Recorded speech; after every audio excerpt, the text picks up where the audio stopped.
I'm John Kovach. I'm a newspaper editor. I'm a radio announcer. I'm a high school football coach. And since I was old enough to stand on the side of a stream next to my dad, I've been an angler. I've fished with bait, lures, and flies. I've fished with spinning gear, fly rods, jigging poles, and tip-ups. I've stood on ice, waded rapids, and been tossed about the deck of a boat. And I want you to love fishing, be it freshwater or salt, heavy flows, high seas, or cutting through a foot of ice, as much as I do, no matter what the quarry, no matter the tactics, no matter the chosen tackle. Welcome to Yankee Fisherman. Good afternoon, everybody. Thursday, January 14th, Yankee Fisherman, presented by the Dock Shop, with you on the HAN network. We're making things a little bit different today, or maybe using different materials to make things. But we've got a couple of interesting segments that we taped up at Art of the Angler that we're going to show you today. And one is a technology that we just missed seeing when we broadcast in August up from Orvis in Manchester, Vermont. The day after we left, our next guest had demonstrated what he's going to show us now during the summer festival at the American Museum of Fly Fishing. It piqued my interest then when I saw the materials promoting the appearance up in Manchester. Michael Hackney of the Eclectic Angler is using 3D printing technology to make fly reels.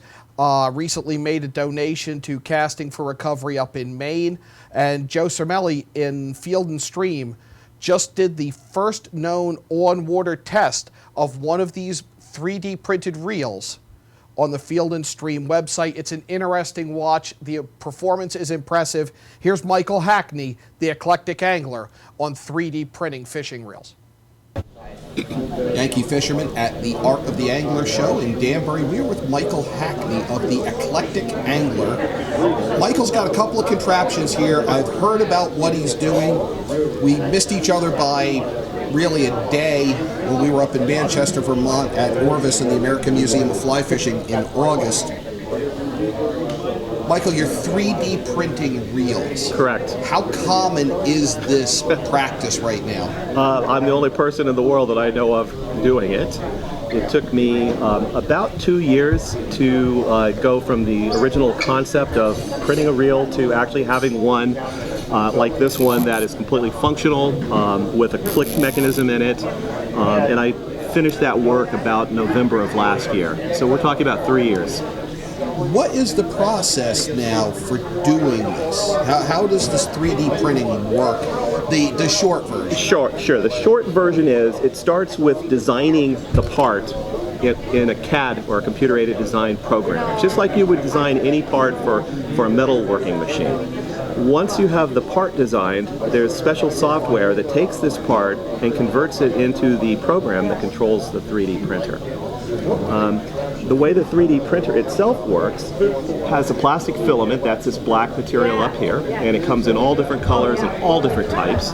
And this filament is fed through a tube by this motor mechanism here that pushes the filament down. And when the filament reaches this, what's called a hot end, there's a little aluminum block there with a heater in it, and that gets hot, gets up to about 200 degrees Celsius. The filament pushes through that heater block, melts, and comes out a little teeny orifice at the end of the tip of the nozzle, and as it's coming out, the computer control is drawing a shape. Just like an Etch-a-Sketch. You draw shapes with an Etch-a-Sketch by moving one lever left and right and the other one up and down. The computer is doing exactly that. And so as it's drawing, it's pushing out that molten plastic, and when it hits the cooler surface, it solidifies, and that's it. So it's almost like we're drawing the same line over and over and over again until it becomes three-dimensional. Exactly. You're drawing one layer and then drawing another layer and another layer. When I do my presentations, I show photographs of 25,000-year-old clay coil pots. So if you think about it, 25,000 years ago, they would take coils of clay and coil it up and make a three-dimensional pot. And that's exactly how the 3D printer works. Now you print the various parts, the different gears, the drag mechanism, etc., at different times and then assemble it? Yes, I can either print them one at a time like I do for my demonstrations here, or I have larger printers in my shop where I can print all 9 parts. And these are the 9 parts that make up one reel. So I can print them all in the same color, I can print them in different colors, I can do 2 tones, I can do, there's a lot of creativity that I can do with the parts. Where are these reels available, or aren't they yet? No, they're available on my website, eclecticangler.com. They've been available since about February of this year. I've shipped them literally all over the world. Now, what do they weigh? I mean, they appear pretty sturdy. Yeah. But they're not all that heavy. I've picked one up. Yeah, I should have looked up because I've weighed them. I do know that my new little ultralight wheel weighs 34 grams. I forget what that is in ounces, but it's like around an ounce or so. And the larger one is about 1.5 ounces or so. I mean, they're very, very lightweight. And they'll hold the same amount of backing and line that a mass-produced reel might? Yes, this is the same spool configuration of a traditional modern 4-weight reel. So the same amount of line and backing, a 90-foot line, 50 yards of backing depending on the diameter of your backing. Is this a technology that we'll see readily available at some point? I think it's like the early days of the computer industry back in the 70s when personal computers were built by hobbyists like myself, and then they became mainstream. And now, could you imagine living without a computer? Very few jobs don't have some computer involved. I think the same thing is going to happen with this kind of technology. It probably will take a little longer than the PC industry, just because of the complexities of actually building things. But I would imagine in 10 to 15 years, a lot of parts, a lot of things that you might buy, a lot of parts, replacement parts for automobiles, will be 3D printed on location rather than shipped across the world. Fascinating stuff. Now, you're a student of the history of tackle making. Yeah, that's kind of the irony of it. On one side, I'm making history, and on the other side, I'm a historian and, discuss and talk about and preserve history. You recently published a book on early American rods and rod making? Yep, that's this book. It literally just came out on Friday. In addition to my work in reel making, which is really my thing, I'm also a book publisher. I have a small publishing company, reallinespress.com. I've published a couple of books, and I've published books for, I think, 6 other authors now. This book was produced by Tom Kerr down in Virginia. He's a historian and spent over 20 years researching this material for this book and amassed an amazing collection of early American rods and reels, and they're documented in this book. So yeah, we try to preserve and capture history and make history. So the publishing website again is? Real Lines Press. So ReelLinesPress. And both of my websites are connected, okay. So if you go one to the other, yeah. Then we'll spare asking for the other site. Yes. But I really have been looking forward to seeing this process done, because the whole concept of 3D printing is fascinating, and to see a potentially new way of making reels that, this could result in lighter and lighter materials. Not only lighter materials, but able to produce designs that can't be produced by traditional manufacturing technologies. And the other big thing from a historical perspective is ultimately being able to reproduce parts for classic antique reels that are broken or missing. Oh, I never thought of that. Yeah. Awesome stuff. Michael Hackney, thank you very much. Thank you very much.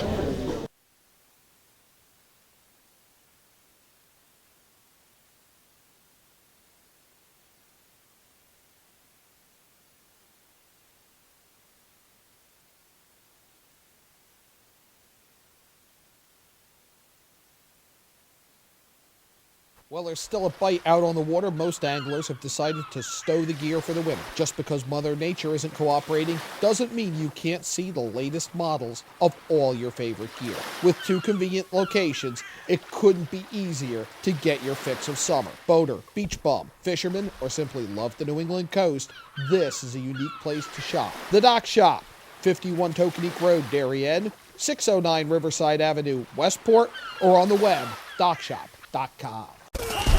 When you experience a sports injury, you want to get better and fast. Coastal Ortho Express gives you direct access to orthopedic care quickly. Their physicians are fellowship trained in sports medicine at world-class universities and are also team doctors for area football teams. For specialized personal care of sports injuries, go to Coastal Ortho Express. Open Monday through Saturday in the iPark building, 761 Main Avenue in Norwalk, or coastalorthoexpress.com. Coastal Orthopedics, keeping you on the move.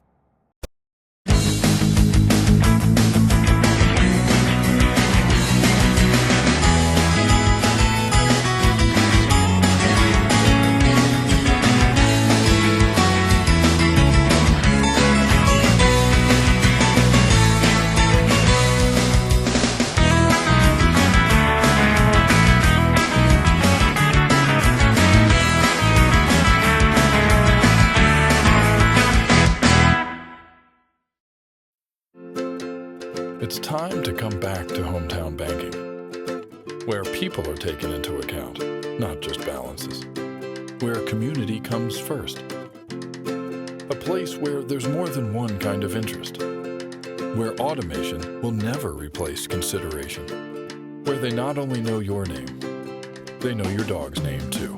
It's time to expect more. It's time to bank well. Bank smart. Bank local. Bank well.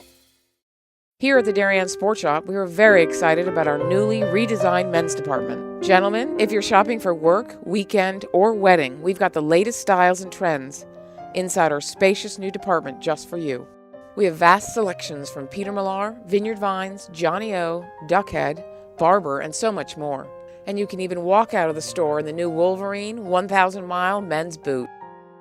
Conveniently located with free and easy parking at 1127 Post Road, Darien, Connecticut, or shop us online at dariensport.com. Hi, I'm Rob Adams with my good friend Donald Eng, and we're the home team for Nutmeg Sports Monday through Wednesday at 2 o'clock right here on the HAN Network. We are the place for all things Connecticut sports, so come hang out with us on Nutmeg Sports. Don? They don't call him the best color man in the game for nothing. Nutmeg Sports, 2 o'clock Monday through Wednesday right here on the HAN Network. Welcome back to Yankee Fisherman, presented by the Dock Shop on the HAN Network. John Kovach with you this Thursday, January 14th. Thanks again to Michael Hackney, the eclectic angler. Really curious to see where the 3D printing technology takes fly reel making. That was an incredibly light piece of fly fishing equipment to hold. I want to see how they hold up. And in that field and stream test that I just got a chance to watch online the other day, I'm impressed by how well the reel performed. It's worth a watch at fieldandstream.com.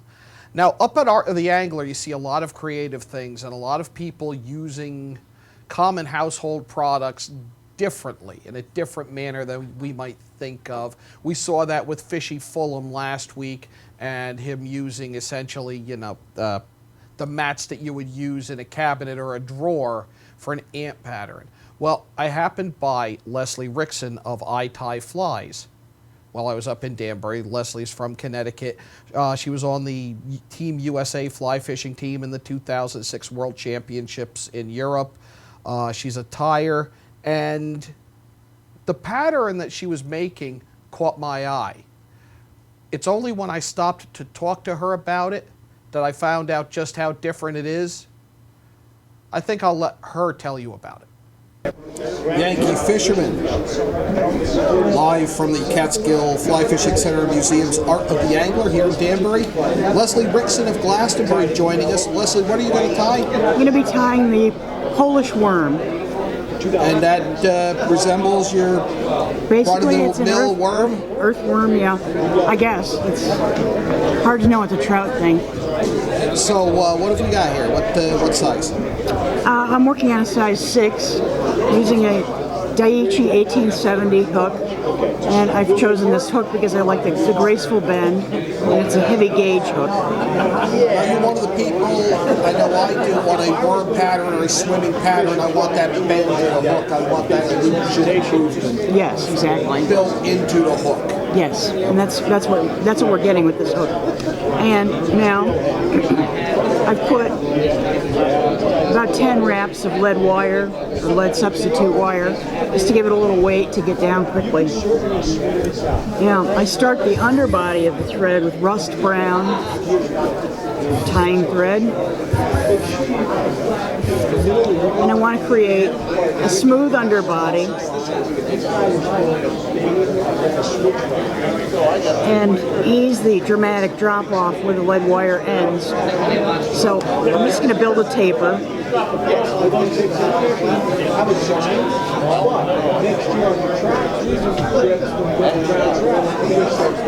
Move to the rear of the hook. Excuse me, and tie in a piece of crystal flash.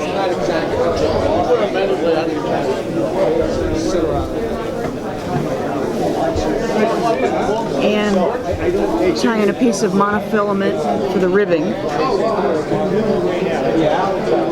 What I do here is I bite the end to create a little tab and makes it so it doesn't pull out when I wrap the rib. And now I'm going to just tie in my butt ends, continue working on the taper of the body. I'm leaving a little of the wire showing because I feel it offers a little color variation of the fly.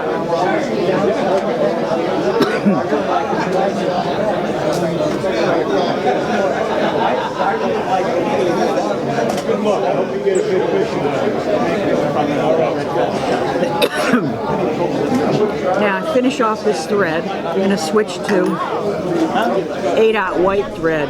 I'm using A-dot because it's nice and small, and the white will not show through the final fly.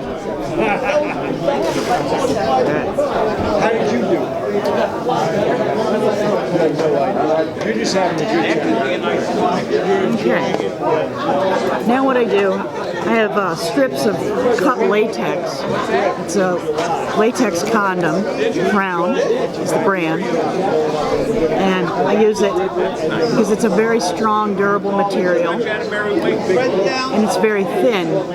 So I can put a few layers on without building up too much bulk. Tying it in with just a little piece at the rear of the hook. Make sure that's down with a few wraps. And I'm going to wrap towards the eye of the hook. I'm making care not to get too many twists in the material because that'll bulk it up. So you want to have a level playing field, so to speak.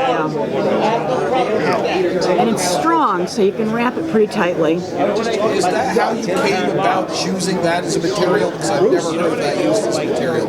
Well, actually, I picked this up when I was at the World Championships in Portugal in 2006. The man that originated the fly is a world fly fishing champion from Poland. He's a gold medal winner. And this is one of his patterns. His name is Vladimir Trezbunya. He's known as Vladi. And so occasionally you'll see this as the Vladi worm. I just call it the Polish worm. And this is my take on it. It's not exactly the way he does it, but he told me these are the condoms to use for making the color of the earthworm. So that's how I figured it out. And a little trial and error. And if you're squeamish about going to the store, you can get these online. Okay, so now what I've just done is I lashed the crystal flash over the top of the fly using some wide turns of the white thread just to hold it in place. And so now it's firmly in place. And I'm going to throw a half hitch in because if I bang this and it comes undone, I'll be very disappointed. Okay, now I still have my latex on the back. I did not. It's the same piece. I didn't cut it off. And now I'm going to do a final wrap. And it's very important that your turns overlap. I try to get about 50% overlap.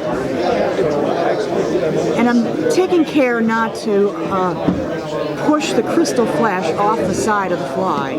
which can happen. If it slides off, just pull it back up. So the crystal flash is straight down the spine of the fly, so Exactly, yeah. and you're wrapping over top of it. So there's a layer under it and there's a layer over it. Yes. And again, taking care to keep that latex layer flat. Yeah. I mean, I don't think the fish notice that, but certainly the anglers do, so.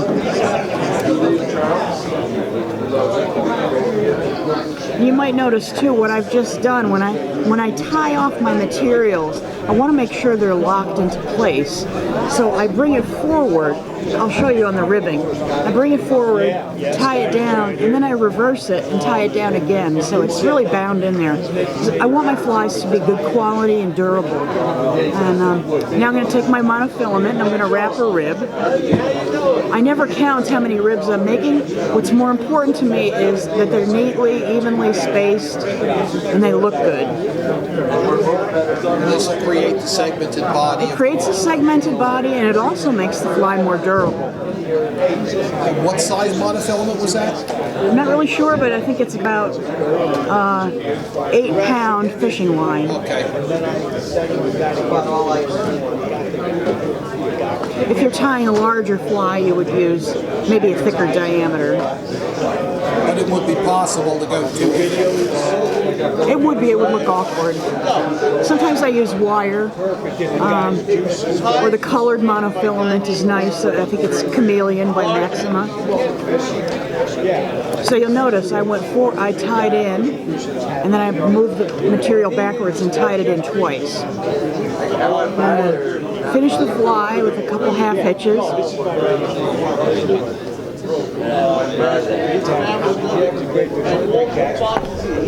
A little bit of a tag here. I'm going to trim that off. And then I take a pink Sharpie, and I just want to hit the white thread wrap.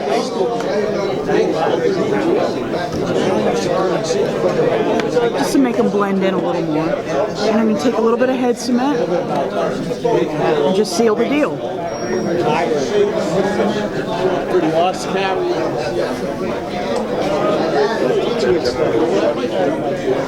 Now this is a fly that's best fished bouncing off the bottom on the rocks. It's good in high water.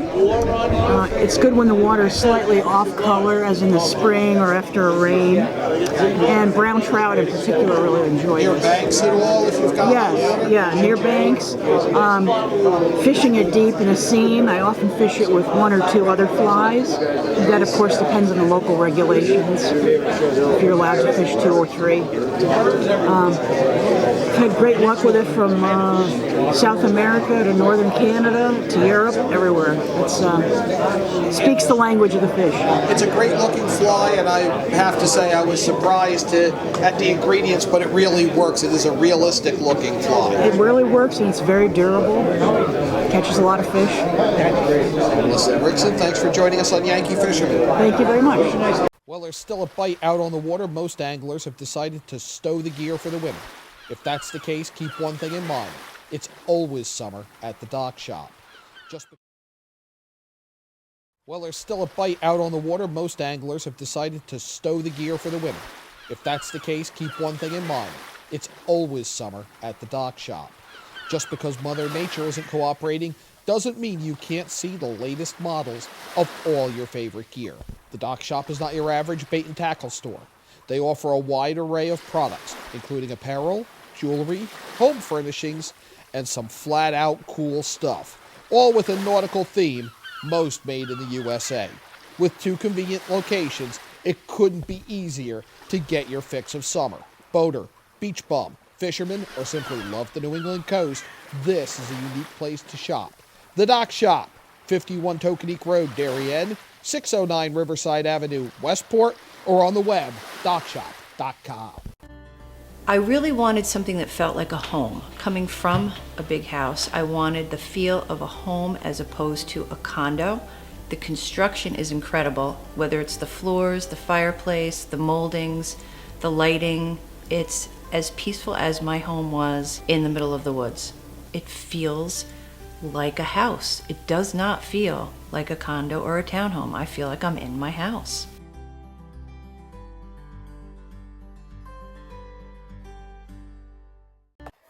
Does buying a car leave you feeling like you're chasing your tail? Head straight to Pamby Chrysler Jeep Dodge and Ram and take car buying in a whole new direction. In Pound Ridge since 1993, the Wine Connection is one of America's best wine shops. Visit our beautiful store for the greatest in wine and knowledgeable service. With wonderful values from around the world to collectibles for your cellar, we are your one-stop source. Visit our online shop at wineconn.com and make sure to sign up for email updates. With great offers, new arrivals, and special events, don't miss all the action at The Wine Connection, including tastings every weekend. The Wine Connection, located at 32 Westchester Avenue, Pound Ridge, New York. I'm Kate Chaplinsky. Join us for Coffee Break, weekdays at 11 to get the latest Connecticut news, weather, high school sports, and more. News doesn't get any more local than on Coffee Break on the HAN network.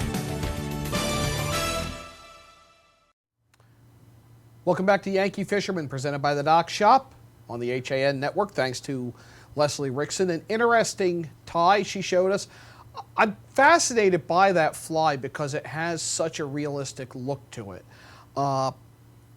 It makes me think as to what that might look like. And I just love tying on a bent hook like that, because I think it helps further create the illusion of life that we're looking for when we tie flies. Speaking of tying and catching big fish, Rich Strolis, scheduled to be with us live in studio next Thursday, January 21st, talk about his book, Catching Shadows. Hopefully we get him to tie a fly. He'll show us some of his stuff. Should be a fun afternoon. That's next Thursday at 1 here on Yankee Fisherman, presented by the Dock Shop on the HAN network. Some news that we knew a couple weeks ago, hinted at it a little bit. It was in the newsletter from the organization, and it was announced online today, and that's that Jim Krull, a great friend of the show, is retiring. He was executive director of the Catskill Fly Fishing Center and Museum, and I'm forever indebted to Jim, because this knucklehead who decided to start a fishing show on the internet down here in Connecticut reached out to him and said, hey, how can I help you? What can we do to work together? And he has done so much to help shape Yankee Fisherman that I'm going to miss dealing with him and working with him to the extent that I have. Those interviews you saw today don't happen if Jim Krull doesn't let us set up at Art of the Angler. He's put me in touch with people. He's just been as great as he's been to us as executive director of the Catskill Fly Fishing Center and Museum. He's been a better person, and I'm going to miss dealing with him, and I'm looking forward to getting out on the river with him. Can't wait, and that should be a fun time if you know Jim. We're going to miss you in the as executive, in that position of executive director up at the Catskill Center. Jim, great job. Thanks for everything. A couple of events coming up. You've got the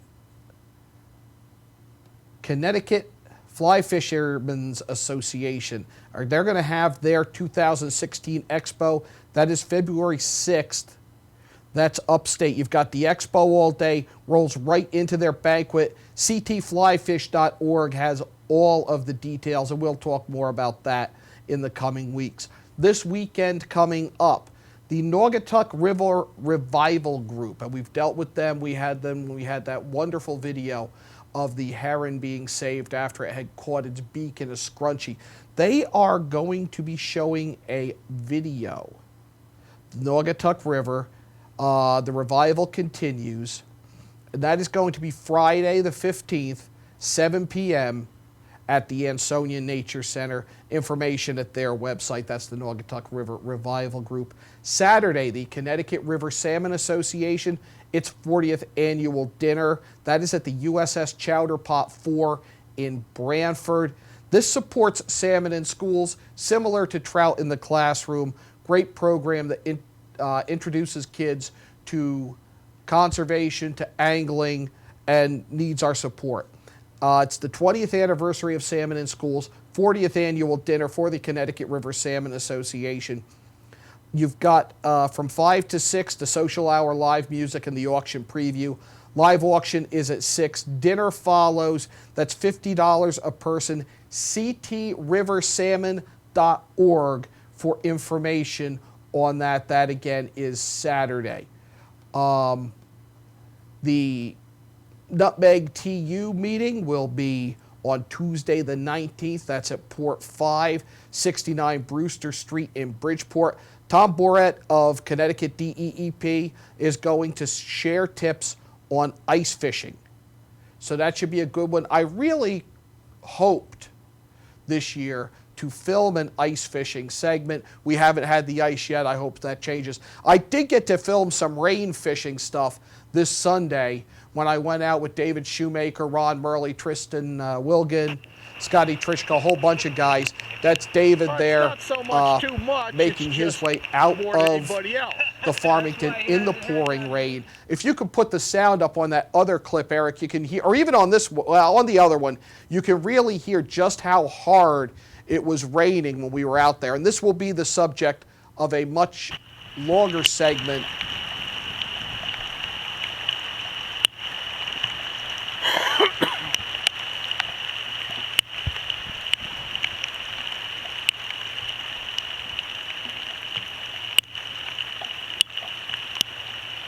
And this trip will be the subject of a much longer segment, probably in 2 weeks once I get the time to put it together, because we did get some really good footage.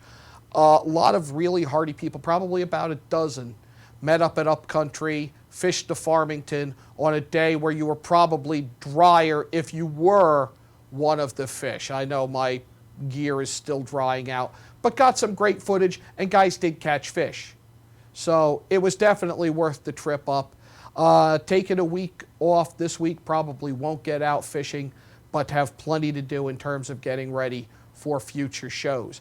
We've got a huge weekend coming up the end of the month. We've got the Hartford Boat Show, which I will be at on Friday, meeting people to set up segments for the show. Saturday, the Connecticut Surfmasters Demo Day. That is going to be a lot of fun. That is out east in Clinton. I'll have more on that in coming weeks, but we will be filming a number of segments up at the Connecticut Surfcasters Association Demo Day. I know Grandpa Greg McNamara, who was on last week, he is going to be there. Just a number of tackle makers, a number of demonstrations, and a lot of them local, which is what we kind of strive for here on Yankee Fisherman, to kind of keep it focused on the Northeast, which really is a great place to fish. It's right off of I-95 Demo Day, exit 63, Route 81 to Route 1. You go left on Route 1. And I'll have the directions up online. This is from 10 a.m. to 2:30 p.m. From that, I'll be driving down to New Jersey to catch the last day of the fly fishing show in Somerset, New Jersey. So it's going to be a really huge weekend, the end of the month. That's going to about do it for this week's Yankee Fisherman. I want to thank Michael Hackney, Leslie Rickson for joining us. We'll be giving you more information on these upcoming events. It's showtime now. You're going to have a lot of shows, a lot of gatherings. We're going to be bouncing around them, and we're going to bring you a lot more. Remember, next week, Rich Strolis on Yankee Fisherman, presented by the Dock Shop on the HAN Network. It's catch and release.